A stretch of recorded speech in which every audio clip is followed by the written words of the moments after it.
Welcome to this week's moonLight of Emuna, Parshas Eikev. This week's learning should be Schus for Refu Shlema, for Shlam Schama Bashir, Nus Feitel ben Yehudas, Yudah ben Achim ben Rechama per Malkalei, Shmuel Shezal ben Chavachab ben Nachum Mordechai ben Ofira, and Linishmas Charnamash bas Menachem Mendel, Ratza bas Menachem Mendel, and Henya bas Yechiel Mechel. So we have Parshas Eikev.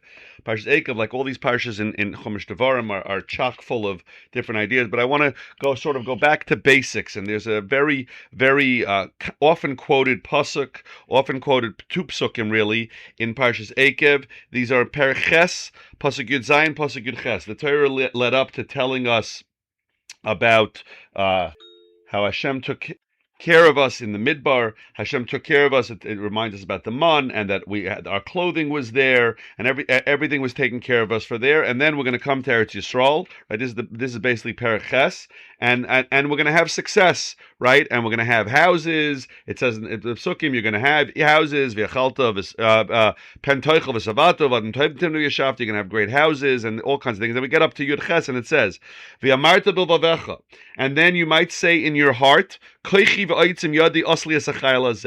my own strength and the might of my hand made me all this wealth. And then the Torah warns us. The Torah warns us, remember, you have to remember that it's Hashem your God, and He gives you the strength to make wealth. In order to establish the covenant that He swore to your forefathers at this day. So the Torah says you're going to come to Eretz Yisrael, you're going to have success. Hashem's wishing us, gives us all the brachas, we should have all the success, but we have to be careful. Because with success comes the thoughts. A person starts to think that I'm so talented, I'm so smart, I made all this, and the Torah therefore warns us, never forget. You know, in the transition from the midbar, in the midbar it was very clear that we weren't successful, right? If the mun didn't fall, we had nothing to eat. There was no way to get food in the midbar. If our clothing would have worn out, we'd have no way of getting. There were no shopping malls to go get new clothing. There was no Amazon, right? So it was very clear that Hashem was taking care of us. But Hashem is warning us that it's human nature. A person starts to feel, I worked so hard, I accomplished, I did. The basic level of Emuna is, though, we have to remember that everything is from Hashem. So I want to share with you an idea. It's really everything that we know and we learn here all the time. It's a lot of chazara, but these two psukim really sum this up. So I saw in the Gilyon Teres HaBitachon that I quote here sometimes.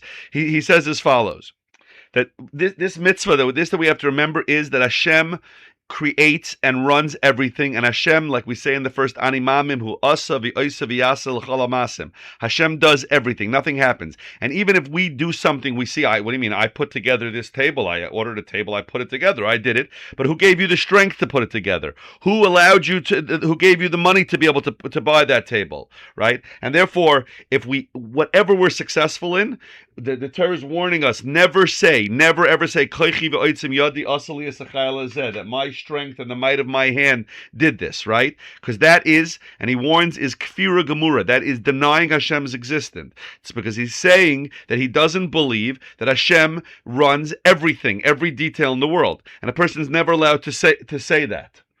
And the challenge is, because we do have a chiyuv, as we speak about all the time, to do hishtadlus. We have to go to work. We have to do things. We can't just sit back and say everything will be taken care of. Hashem does everything, so I'll just sit on my chair all day and everything will happen.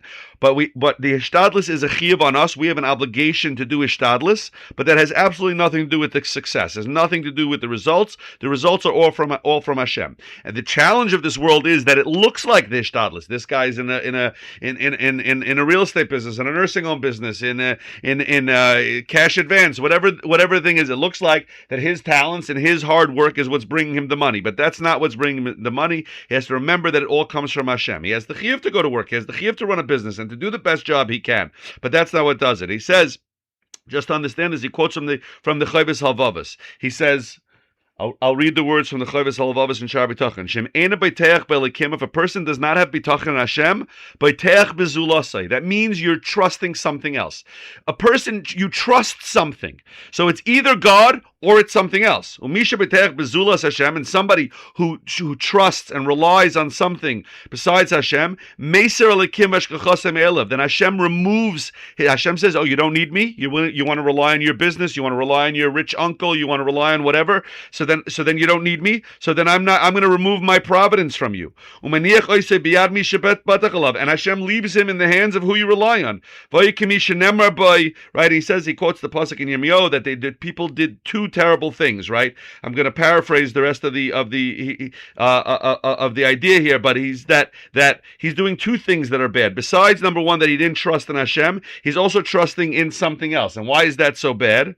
Because if we go back, what are the 10 basic commandments, the 10 commandments that we learned in last week's parsha? The first two, Anochi Hashem Elokecha. First, Hashem says, know that I am Hashem, your God. That means to trust in Hashem. And then, Lo yeh elikim acher elihim acherim. You shouldn't have other gods. That he says, that the Chovos HaLevavos is telling us that if a person trusts in anything but Hashem, meaning his business, his money, his bank account, whatever it is, that is serving other gods. To the point that the pasuk compares it to the Chet HaEgel, that a person who trusts in something besides Hashem, the Chovos HaLevavos compares that to the Chet HaEgel, Avodah Zarah, real Avodah Zarah, right? Because, and we're going to explain in a minute, right? Because what does Avodah Zarah mean? Serving other gods means, I think that something else can help me. So if you rely on your bank account, your business, your friend, your uncle, your whatever, you believe that there's something else that can help you. That's the same thing as Avodah Zarah. What they do, they would bow down to an idol and think that this idol can help them. So we're violating by not trusting in Hashem and trusting in someone else, which automatically goes hand in hand. Because, like we said, either you trust in Hashem or you don't trust, or you trust in something else. So you're violating the first two of the 10 commandments. You don't accept Anochi Hashem Elokecha, that everything comes from Hashem, and you're serving other gods. Okay, obviously it's not the same as bowing down to an Avodah Zarah, but it's the same idea. The concept behind Avodah Zarah is the same thing as trusting in anything other than Hashem. Because by trusting in something else, we're saying the same thing as the person who serves Avodah Zarah. I don't think Hashem is in control of everything. I think that there's somebody else who can help me. You're not believing in the Ein Od Milvadoi, right? Ein Od Milvadoi, there's nothing other than Hashem, right? And the Chovos HaLevavos goes on and says that somebody who fully trusts in Hashem, so he doesn't serve anybody else. He doesn't hope to anybody else. He doesn't have to try to flatter other people, right? The only one he's afraid of and the only one he's worried about currying favor with is Hashem. There's a quote that's mentioned from Rabbi Chana Wasserman in Kovetz Ma'amarim. He says that in the time of Ikvus of the Mashiach, the period right before Mashiach comes, which we're watching world events, we have to be there. So he says that the Jewish people will serve Avodah Zarah, right? Because they think that the Avodah Zarah will help them, will save them from their tsaros, from their suffering, right? And when they see that one Avodah Zarah doesn't help them, they'll start to serve another Avodah Zarah. And if that doesn't work, they'll go to a third one, right? Until they try all of the Avodah Zarahs, and they won't realize that none of them will help, and maybe then they'll turn to Hashem. And on this, that Rav Chana Wasserman says, like, what Avodah Zarah are we serving? We don't know anybody who bows down to idols. Maybe there are some religions out there that are Avodah Zarah, but that doesn't seem to really be something that our generation chases after. So he explains. It doesn't mean, he says, Avodah Zarah einena dafka tzelem shel eitz ve'even. Avodah Zarah does not necessarily mean a statue of wood or stone. But anything that seems to a person that can help him or do bad to him, that is Avodah Zarah mamish, right? Because ein od milvadoi. So if I think that there's anything besides Hashem that can help me or hurt me, that is serving Avodah Zarah. And therefore, if a person looks to something besides Hashem, or even, and he says, even if a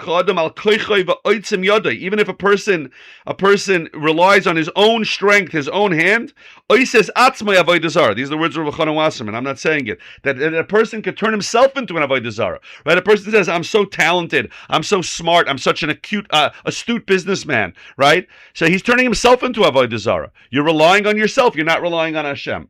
And if we rely on a friend, he quotes Rav Shlomo Kluger, said that if a person relies on his friend, that he's going to save him from a situation, or his boss, right? These are also, right, the pasuk, we say, the pasuk in Yirmiyahu says, Ora gever sheyiftach ba'adam v'sham,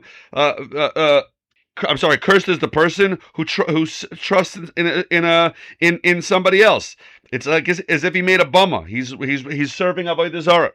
And he says this connects very well. The way we're explaining this connects very well. There's a famous the Gemara in Shabbos Daf Kofhei, and there's a Zohar that says that somebody who the Zohar says Kol hakoyes kilo oived avodah zarah. Somebody who gets angry he serves avodah zarah. The Gemara in Shabbos says that Hamshaber Kalim b'chamasei. Somebody breaks vessels in his anger. Yebenecha koived avodah zarah. It's like he served avodah zarah. Why? Why does he serve? Why is that like he served avodah zarah? Okay, so I got angry. So the Baal Tanya explains that somebody gets angry is like he served avodah zarah. Why? Because he says that when a person gets angry, what does anger mean?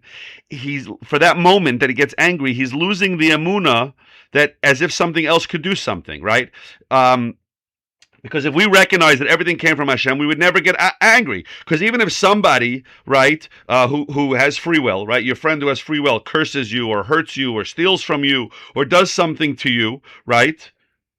So while it's true, a guy steals money from you, you could take him to Bezdin, and he had free will, so you could take him to Bezdin to get the money back. And if you can't take him to Bezdin for whatever reason, then Hashem will punish him for his actions because he had free will. But that's not part of your cheshbon. That's not the fact that you lost this money or that somebody hit you or somebody cursed you, that was decreed from Shemayim, and Hashem has a million different messengers. So why are you wasting your time getting angry at this person?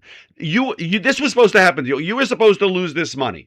It happened to be that your friend Yankel was the one who stole the money from you. So you're getting angry at Yankel, right? The famous mashal we give that the person hits a dog with a stick and the dog gets angry at the stick. To us, it says the dog's being ridiculous. It's not the stick that hit him, it's the person behind it. So you're getting angry at Yankel. Yankel was just one of the shlichim. Hashem decided that you need to lose this money at this point. Yankel just happens to be the stick that he used. So what are you busy getting angry at Yankel? Yeah, of course, there's halachas. We have a lot of halachas in the zikin. If you could take the guy to Bezdin and get your money back, of course you should do your part. But to get angry and to get upset, so therefore any moment of anger means I'm forgetting that Hashem controls everything. Because otherwise I would never get angry. I would say, oh, you know what? This negative thing that happened to me, Hashem sent it to me. I need to work on my relationship with Hashem. That's the message we should take from anything negative that happens in our life. When we get angry, when we get upset at somebody, when we hate somebody, that means that we forgot that lesson. At that moment, we forgot the lesson. And therefore, we're not serving Hashem. If we're not serving Hashem, we're serving avodah zarah. Right? Like the famous story with David and Shimi ben Gera, and Shimi ben Gera cursed him, and David HaMelech's reaction was, Hashem amar loy kilal. Hashem told him, right? I'm still quoting from the Baal Tanya. Hashem told him to curse. But we don't see anywhere in the pasuk that Hashem told Shimi to curse. But means David HaMelech understood that this thought that fell into Shimi's heart and his mind, right? Where'd that come from? It came from Hashem, right? And Hashem put that into Shimi. Now, Shimi ben Gera's issue with his having free will, why did he choose to curse David? That's between him and Hashem. He's going to have to answer for that. But David HaMelech says, why should I get upset? The fact that Shimi ben Gera cursed me was from Hashem, right? Hashem, if I didn't deserve to get cursed, if I wasn't supposed to get cursed from Shemayim, Shimi ben Gera would not have been able to curse me, or he wouldn't have had this thought to curse me. Same idea. Yankel stole money from me. I was meant to lose this money. If not, then Hashem would not have allowed him to steal the money from me. Okay, so yeah, I have to do my ishtadlus and I have to try to take him to Din Torah. Maybe that's the tzara that Hashem put me through, that I have to be busy with the Din Torah. But the point is, it has nothing to do with, there's no reason to get angry at Yankel. Yankel didn't do anything to me. And therefore, all these things teach us when a person gets angry, when a person relies on other people, when he relies on his business, when he relies on his talents, when he relies on his money, all these things, they're a form of avodah zarah. They're a form of avodah zarah. And that's what these psukim in our parsha, and really if you read through the parsha, there's so much of this emuna and betachon in the parsha. But you have to, Hashem is warning us, you're going to have success. Jews should always have success. We see we're living in a very affluent time, right? Most of us are living, even those who are not so successful, but we're living in ways, our great-grandparents, we always comment, our great-grandparents, our great-great-grandparents, even if they were very wealthy, they had to go outdoors in the middle of the night in the winter to take care of their bathroom needs, right? Indoor plumbing. We live in a style. So Hashem is warning us. You're going to have great affluence. You're going to have great things in your life, and you're going to be comfortable. But I'm warning you, don't say in your heart that my strength, and the might of my hands created all this wealth for me. Those are words we have to inscribe in our brains. Remember Hashem your God. He's the one. Even if it is your talents that are bringing you money, You had this great idea. Who gave you those talents? Who gave you those ideas? Everything comes from Hashem.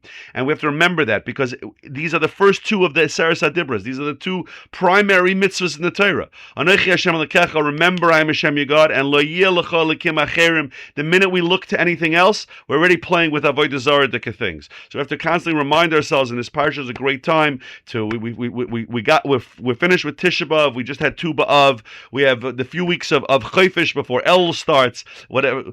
It's a great time where we have like a little bit of freedom, where we don't have these obligations. We could sit and think about how good Hashem has been to us in our lives, all the things that we need to appreciate from Hashem, and to remember that every single thing we have comes from Him, not to rely on other things, to always turn. And if we have something in our lives, a tzara that we need help with, we turn to Hashem. We remember that everything comes from Him, both the good and what seems to us to be bad, and we ask Hashem to fix it, and we turn to Hashem, and we say, Hashem, I remember, as Hashem Elokecha, ki hu anois, remember Hashem your God, I remember you Hashem, ki hu anois lecha koach lasachel, you're the one who gives me everything, you've been so good to me till now, I need your help with this, I need your help with that, everything is you, I turn to you only, I don't think that it's me, I don't give myself the credit or anybody else the credit. With that, I wish you all a beautiful, wonderful, uplifting Shabbos.